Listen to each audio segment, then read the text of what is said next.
In 2011, the Pak Kyongni Prize was established as the first international literary award in Korea to commemorate and further develop the great spirit of letters, which the late author showed in writing the multi-volume novel 토지, or The Land. After approximately 8 months of deliberation, German novelist Bernhard Schlink was unanimously selected as the 4th recipient of the annual award. The Reader is the most famous work by the representative author of the contemporary German literary world. It's a novel concerning the unlimited liability of the genocide carried out by Nazi Germany. It has been translated into 48 different languages, received literary awards in each respective country, and was also adapted into a Hollywood movie.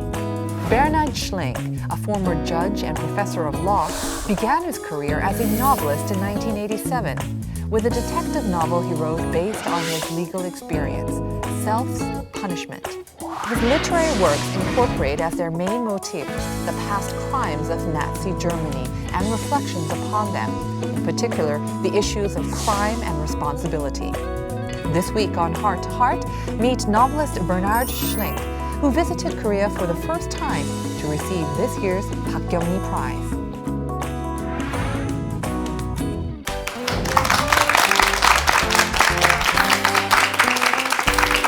Mr. Bernhard Schlink, welcome to Heart. It's an honor to have you on our show, and also congratulations on the Pak Kyongni Prize. I know that this is your first visit to Korea, so I'd like to ask you, what is your impression, your first impression of Korea? Seoul is much greener than I had expected. Okay. A friend of mine just visited, and he's a banker, and he obviously was shipped from one bank to the other and told me it's a city like any other, but it's not. It's a green city, and it's much nicer than I had expected. Was there any aspect of Korea or Seoul that you had wanted to see before you got to Korea?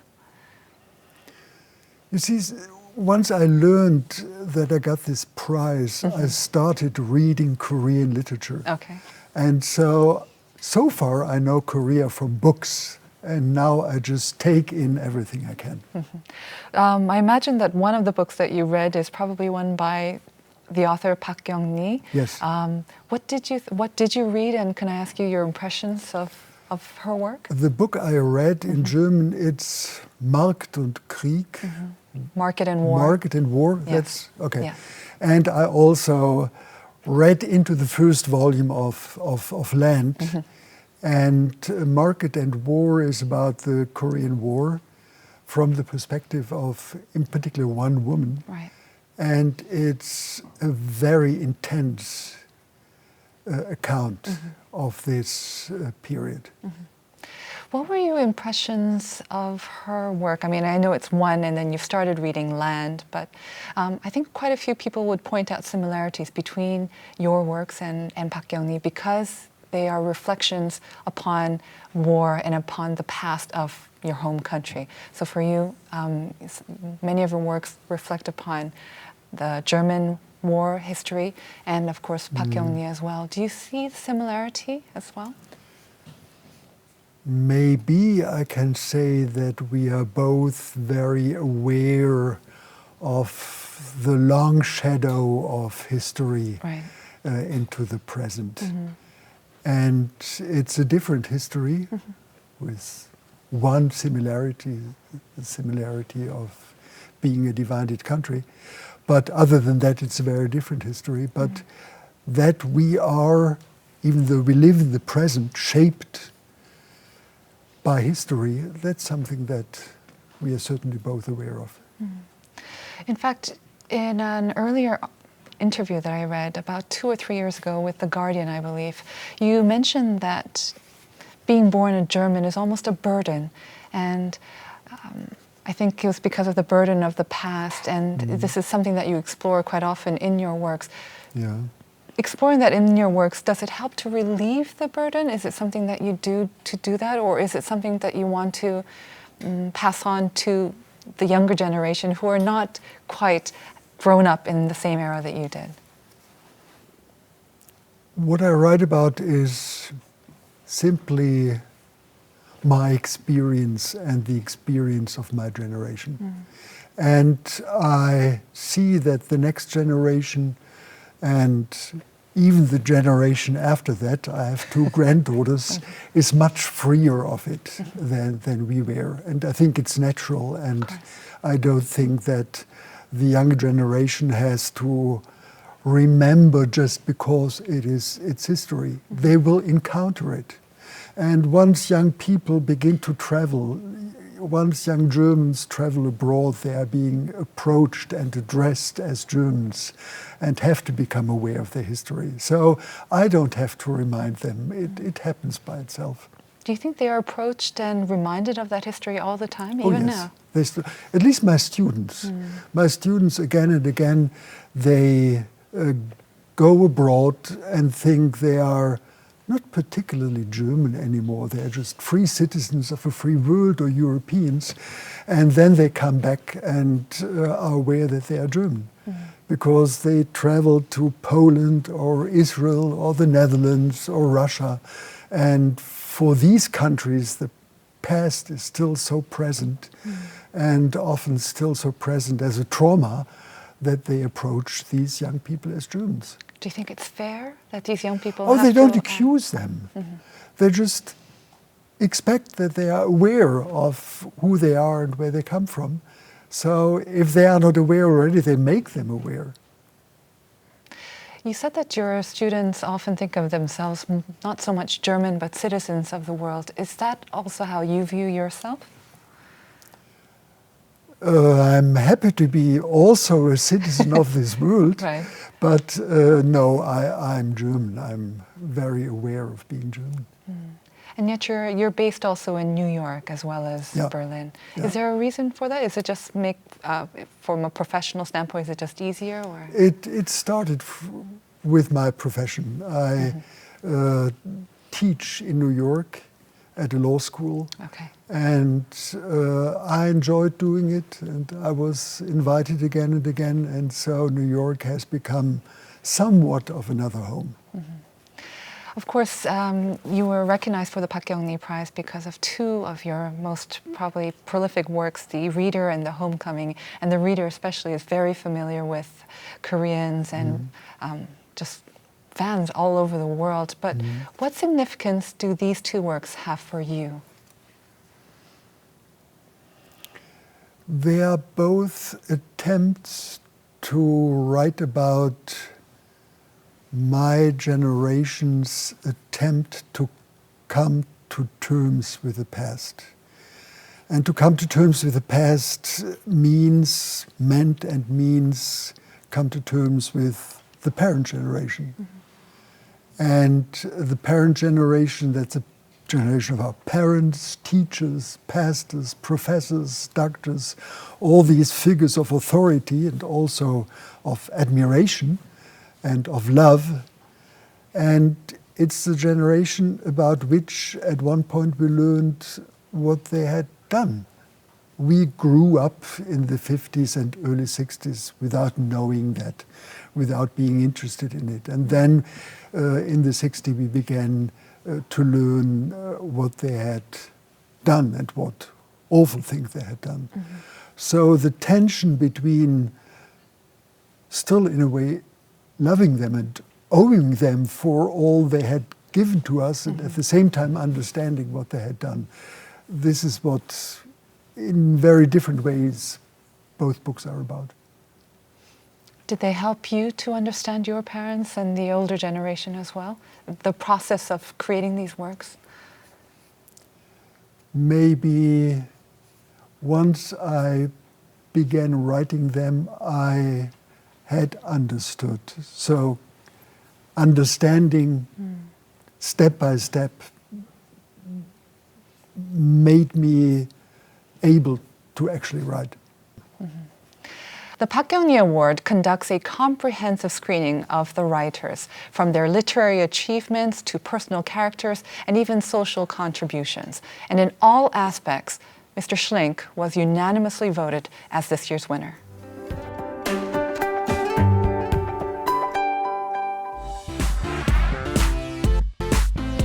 When I was a child, I always wrote. I wrote stories and I wrote plays and bad poems. And when I then became a lawyer and legal scholar, I thought that the joy of writing would now fulfill itself in legal writing.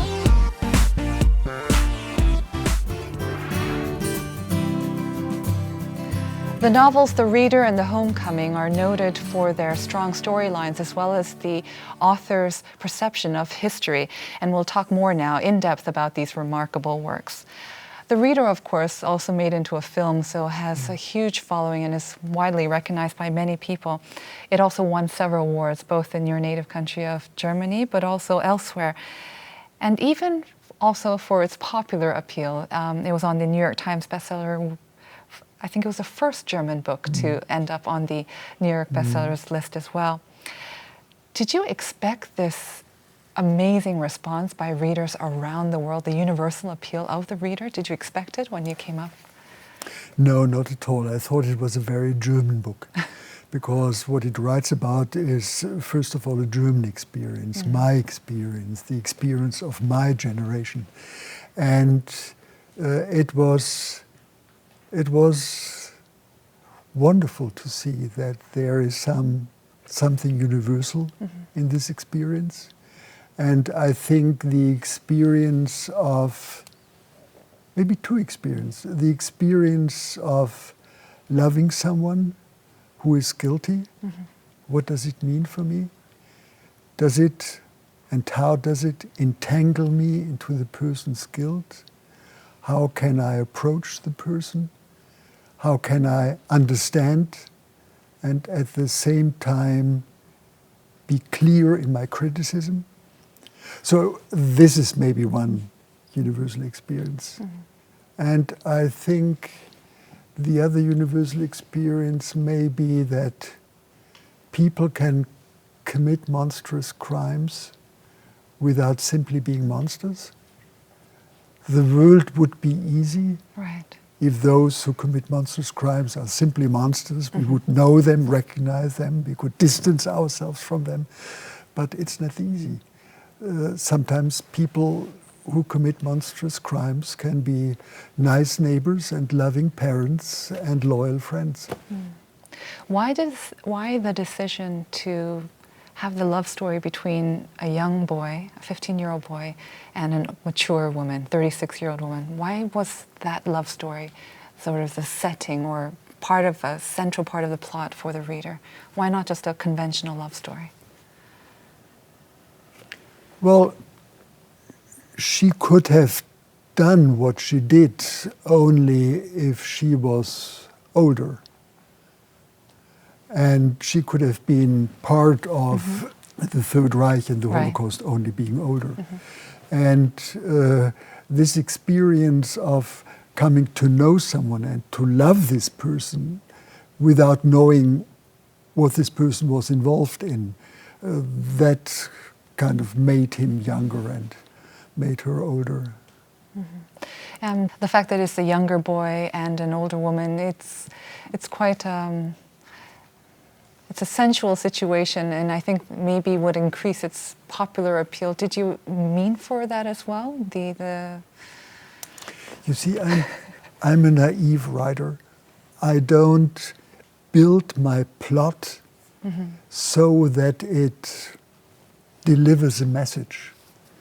I just tell a story, and I play with my stories until finally I think now they are right and I can write them down. And what I write about in terms of themes or issues or problems, they find their way into my stories kind of by themselves. Maybe these are the themes that I'm interested in, and so the stories I like to play with and finally can write down are stories in which they find themselves, but I don't put them there. Is it the same? Does it make sense what I'm saying? I think so. But is it also the same with the characters? Are they fully formed, or do they form themselves as you write your works? Well, before I write, before I start writing, I have to have the whole plot in my mind, and so I also have the characters in my mind. But still, it happens during the process of writing that things change, and that I thought the person would do such and such, and after the person has done this and that and the other thing, I realize, no, it doesn't quite work. Okay. The person has to do something slightly different. So yes, during the writing things change, but not the basics of the plot. Because I think for many readers who read the book and also viewers of the film, the scene in the court where she refuses to admit to her illiteracy, I think that was quite confusing or puzzling for many viewers. Why would she choose to hide that and take the blame for this heinous crime instead of just owning up, and also for the boy as well? What would have motivated her to do that? I think that was quite a question that was on everyone's minds. David Hare, who wrote the screenplay, he wondered the same question. And so he finally approached illiterate people in Great Britain and asked them. And he told me that again and again they said, I would rather go to prison 3 years than to have everybody know that I'm illiterate. So to be illiterate is something so basic, so much a part of what everybody is and everybody is able to do, that it really triggers a great amount of shame. And people tend to do everything possible to hide it. Sometimes authors, I think, reflects part of their own selves into the characters, a little bit of themselves into one character or another. If you were in her shoes, I don't know if that's possible, but would you have done the same? Do you understand her? I don't know. I don't know. You are right. One can't write about persons without putting something on oneself into them. Right. And it's so, in a sense, everything we authors write is autobiographical. And at the same time, it's not. It's never one-to-one. It's never exactly what we have experienced. It's never exactly how we feel, but always intertwined with what we hope for and fear and imagine and have heard and have seen. What I would have done, no, I don't know. I can't imagine. I don't think I can't fully imagine what it means to be literate. There are many powerful passages in that book, and if you allow me to be the reader for a little bit, I'd like to read you a little bit. She was struggling, as she always had struggled, not to show what she could do, but to hide what she couldn't do. A life made up of advances that were actually frantic retreats, and victories that were concealed defeats. Very powerful. And in just a couple of sentences, 2 sentences, you are including these complete opposites, extremes. It's brilliant, and I don't know how you do it. And I'm thinking maybe trying to trace it back to your background as a judge and in your background in law. Could that also be part of it, of seeing the extremes and opposites? I think being a lawyer, if one takes it seriously, trains one to be clear and precise, and to look very closely at what one looks at. That's all I can say. I don't think that... Okay, I always enjoyed and enjoy writing as a lawyer too, but whether this writing and the literary writing are somehow connected, and whether I profit in my literary writing from my legal writing, I cannot say. I don't know. When you were a child, did you want to become a lawyer or a writer? When I was a child, I always wrote. I wrote stories, and I wrote plays and bad poems. And when I then became a lawyer and legal scholar, I thought that the joy of writing would now fulfill itself in legal writing. And for a while it did, until I realized that something was missing in my life. So your first dream was to be a writer. Is there a reason why you went into law? I didn't think that I would be good enough to be a full-time writer. And I also was interested in politics, in the society, and justice. And I can say law has become a real passion.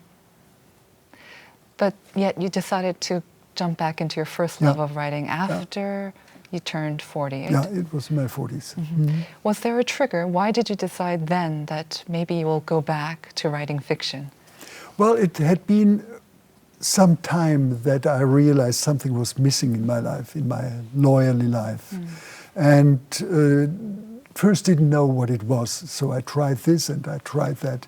And then Can I ask you what you tried? What are the different things that you tried? I became a massage therapist in California. And then I began to make jewelry. Wow. And even though I enjoyed being a massage therapist and also enjoyed making jewelry, I realized that wasn't what I really was looking for. And so in a way I went back to writing. And when you decided to go back, did it feel just natural again? This was it. It felt exactly like that. This is it. Yeah. And how was the reaction from your colleagues, your family? Well, my colleagues, you see, the world of German constitutional law scholars, to which I belong, then, even more than now, was a very conservative world.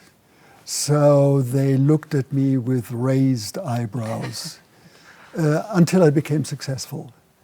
And once you're successful, everything's they accept everything. And of course, the rest is history. Mr. Schlink is a very celebrated author, and he was in Korea to receive the Pak Kyongni Award. Our cameras were at the award ceremony in Wonju, Gangwon Province.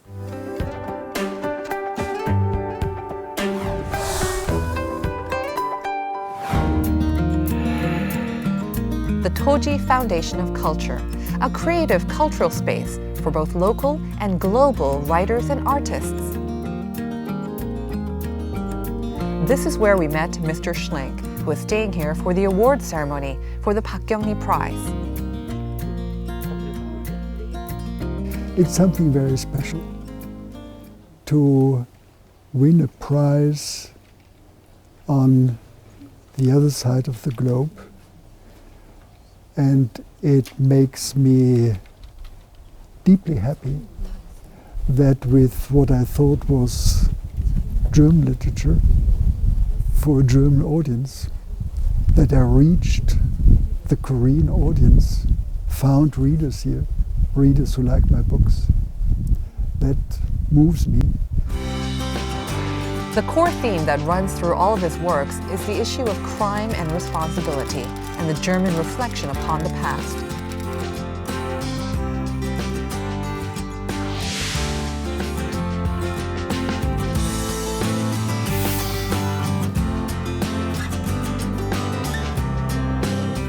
Bernhard Schlink was unanimously selected by all the judges as the winner of the 4th annual Pak Kyongni Prize.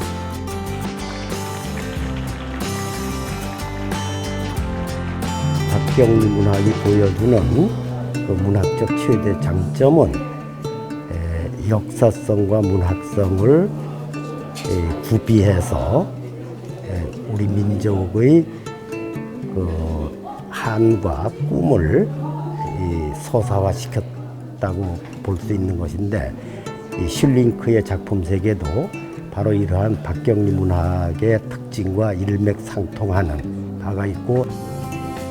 Bernhard Schlink has made significant contributions to the history of world literature and continues to ask serious questions about the past even today.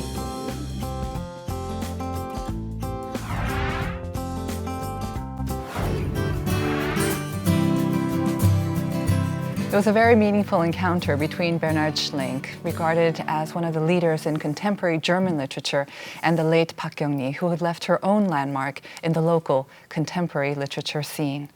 Mr. Schlink, I think people tend around the world to associate judges with a rather maybe a rigid character, learning or living by the rules, by the law, but it seems at the same time that there's no other better place than the court to find inspiration for materials for fiction. You must see, even with the Constitutional Court, you must see dramatic scenes in the court on a daily basis. Did it in fact inspire you, or did it inspire some stories or plots for you, the courts? You ask the questions so nicely that I'm tempted to say yes, but it wouldn't really be true. I mean, the conflicts, Constitutional Court deals with the conflicts between government and parliament, a minority in parliament and majority in parliament.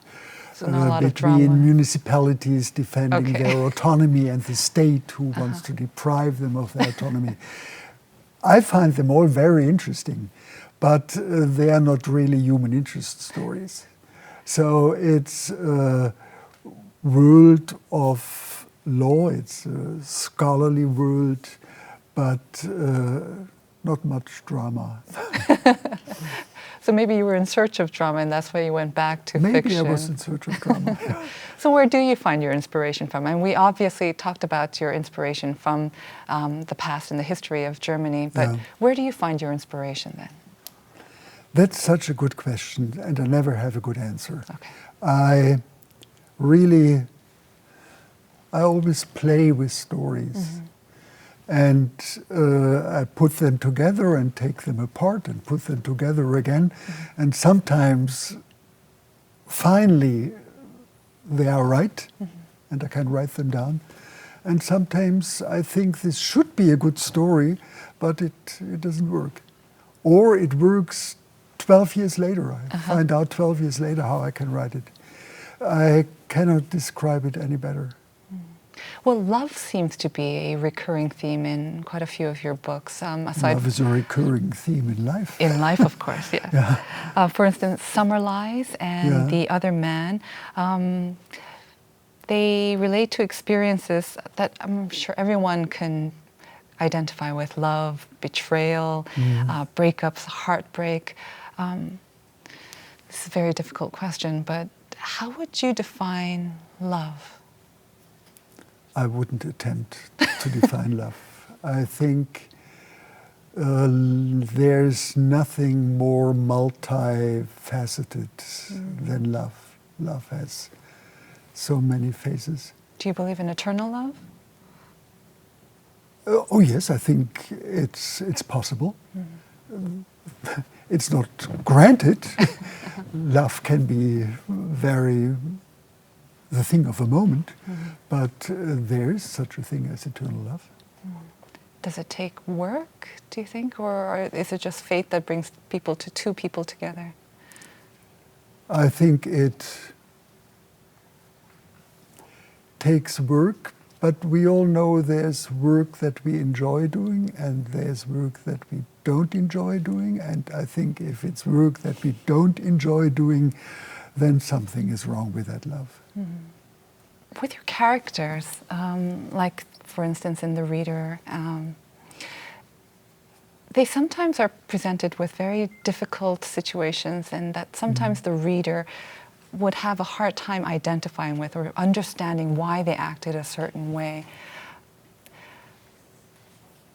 Do you do that deliberately in presenting these kind of quite characters that have aspects that kind of make you think, why would they do that? Is that a deliberate move to present these sort of complex characters that are not black and white and are Do you understand all the people you meet in real life? Doesn't it happen to you again and again that you know something about the person, and even you think you know a person well, there are still things you don't fully know and fully understand? And so I think it's the same in literature. That in literature too, as in real life, we understand people so and so well and so far, but hardly ever completely. I myself don't understand my characters completely. And I think I couldn't, in a sense, I live with them while I write about them. And I love them all one way or the other. Maybe some, like the mother, loves the child that has gone a very wrong path, but she still loves the child. So I live with them, I love them, but I don't always understand them fully. I always imagined that the author would be sort of like an omnipresent existence, so they would have every insight. They knew exactly what was going on inside the head and the heart of their characters. But what you're telling me right now, Mr. Schlink, is you don't quite know what would drive your character to act a certain way. Or sometimes I do, sometimes I think I know my characters as well as I know the people I live with, my friends, my colleagues, my son. I don't know any one of them fully and completely. One of your interviews, you mentioned that your works are an embodiment of your imagination, your fears, and your hopes. Could we elaborate on a little bit of all three for you? What are my imaginations?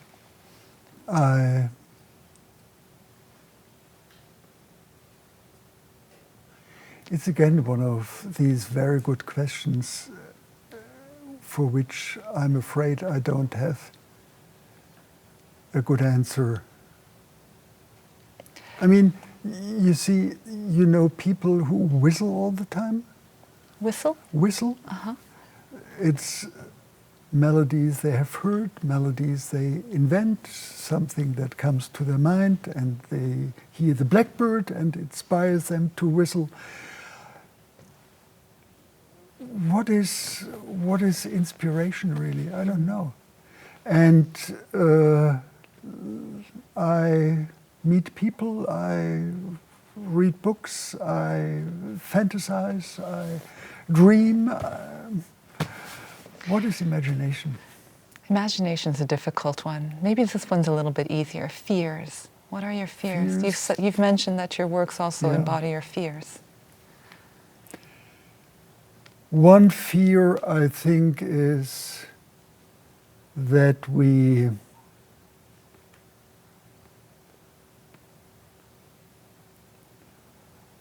are, and that's, first of all, I think of it on a personal level. We are formed by how we grew up, and that is formative in a good sense. It's also a little bit of a prison. It restricts who we are and who we can be. And how can I free myself from it and at the same time take the good part?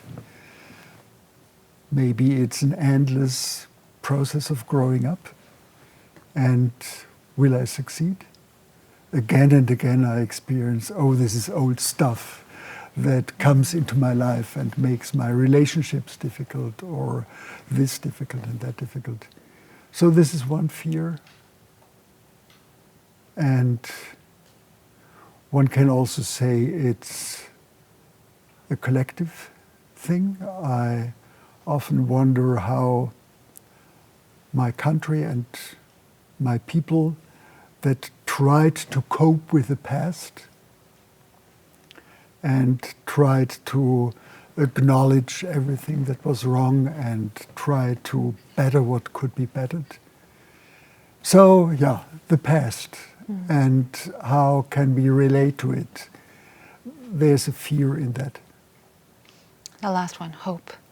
Hope. Oh, I keep hoping. I'm not a pessimist at all. I hope, we just talked about love. I hope that there is something that we can call eternal love.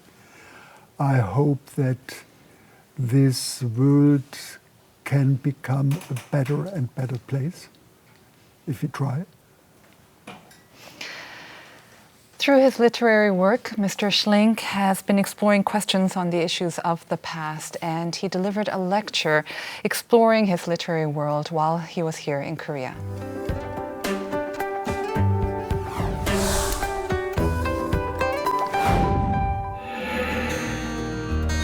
This past October, a special lecture by the winner of the 2014 Pak Kyongni Prize was held at Yonsei University. Mr. Schlink had his first encounter with Korean readers through his lecture titled, "Can We Ever Escape from the Past?" My stories about the German past resonate strongly with them having their very special Korean past. So the questions were about how this German past and the Korean past relate to each other, what are the differences, what are similarities, what is guilt, what is trauma. So dealing with the past, every reader, every author brings his or her own past into it. As part of the post-war generation, Bernhard Schlink has continuously called attention to the crimes of Nazi Germany and simultaneously focused on how the next generations should embrace liability for the past. 좀 더 과거를 파헤치고자 하는 그런 열의를 작가 스스로가 보여줬다는 점에서 되게 그리고 법학자라는 측면에서 그걸 이제 증명해 나가는 형식으로 이제 다루잖아요. 그런 접근 방식이 되게 좋았고. In the Q&A session that followed, Bernhard Schlink was piled with questions by local readers. People asked a diverse range of questions regarding his works, including the German attitude towards the past. 슐링크는 이 최근작에서 분단과 통일의 그 과정을 본 것을 작품 속에 문학적 형상화로 담아냈어요. 사실은 과거사 문제, 그리고 분단, 통일 모두 한국에서도 굉장히 뜨거운 주제로 이야기되고 있는 것들이라서 한국에서 이 슐링크 작품을 논의하는 것은 굉장히 유의미하다고 생각을 합니다. Bernhard Schlink has dealt with serious topics such as history, ethics, justice, crime, and redemption, with modern German history as a subject. To allow his readers to dream of a better world, his mission as a novelist continues.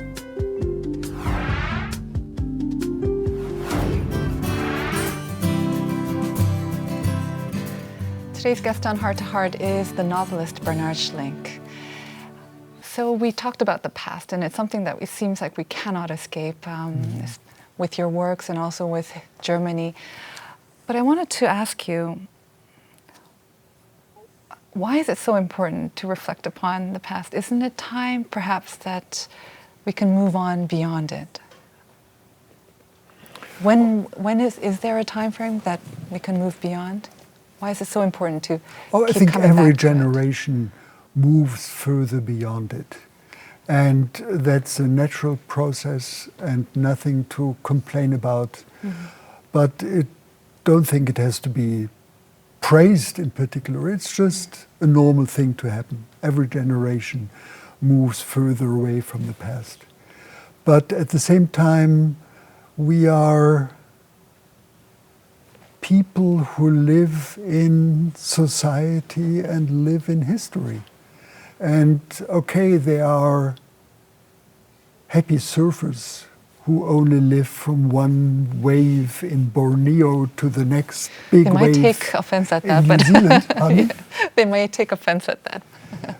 No, I mean, there are some people, Of there are course, people in yes. the world of finance who move from Hong Kong to New York and Paris and London and have no interest in where they come from. And I think one can live a life in the here and now. I think it's a deprived life. I think being part of a community with a history, enriches one's life. And it's necessary to deal with the history in fiction as opposed to just history books. Why?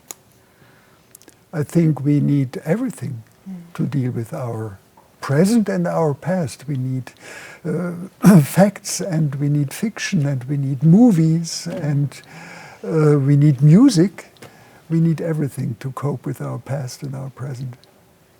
The film version, the Hollywood version of The Reader, brought you worldwide fame. I mean, of course, your works were known before, but I think the movie managed to reach a wider audience. Are you working on another maybe film adaptation, maybe another Hollywood adaptation of your film? Was that a good experience for you? It was a very good experience because Stephen Daldry, the director, included me right from the beginning. And David Hare, who wrote the script, he also gave me every version of the script, and I read it and we talked about it. And at one point the screenwriters were on strike, so David Hare and I met in New York and worked on a couple of scenes. No, it was a very, very good experience. Unification is another major theme in your works, but in Germany and also here in Korea, I'm sure you've noticed that we look to Germany as a role model of how the two Koreas can also combine and reunite one day in the future. I know that you may not be very familiar with the Korean situation, but as someone who has experienced reunification, what are some of the things that you think needs to be prepared, not just from the government point of view, but maybe among the general public? What can we do to better prepare? Well, reading about Korea, once I got the prize, I not only read Korean literature, I read about Korean history, and from literature too, I realize how benign the German division was. The two Germanys were never completely cut off from each other, and year by year millions of West Germans could travel to East Germany and visit relatives, and Germans from East and West could meet in Romania and Bulgaria and Prague. So your fate of being divided is much, much more cruel and much, much harsher. I experienced the process of reunification very closely because I went to Humboldt University in what used to be East Berlin right after the wall came down in January 1990.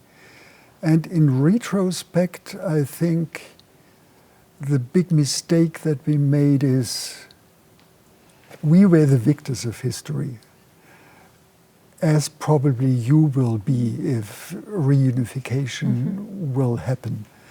And the East Germans were the defeated ones, as the North Koreans probably will be. And I think we didn't respect enough their experience. As strange and weird and absurd and bizarre some of the ways in which they lived and controlled each other, etc., looked. It was their world. And you can't live even under oppression for decades without finding something good here or there and being a little bit proud of this and of that. And I think we didn't acknowledge that and respect them for that. And that resulted in resentment. And Willy Brandt said, when reunification happened, now what belongs together grows together. And that was right. Really, we belonged together and we grew together. We are still growing together. And I think we could have grown together faster if we from the West had been more respectful for their experience instead of putting it down.